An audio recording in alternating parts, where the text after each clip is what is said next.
280 detenuti su una capienza di 150. Le grida arrivano da una delle finestre sbarrate del carcere di Santa Maria Maggiore a Venezia, in una fredda mattinata d'inverno con la testa tra le sbarre per riuscire a farsi sentire. Alla vista delle nostre telecamere alcuni detenuti ci chiedono di raccontare attraverso la loro voce le condizioni in cui si vive nella struttura. Molto male, rubano anche i soldi quando fai la spesa.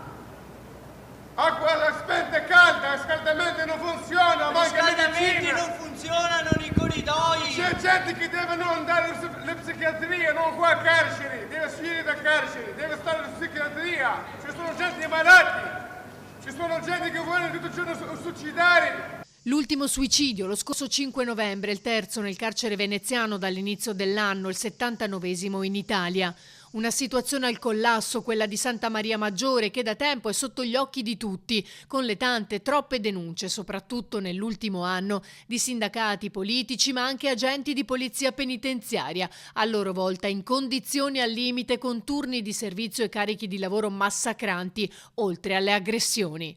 Marco, usiamo un nome di fantasia, ha 26 anni, poco meno di un anno e potrà tornare libero.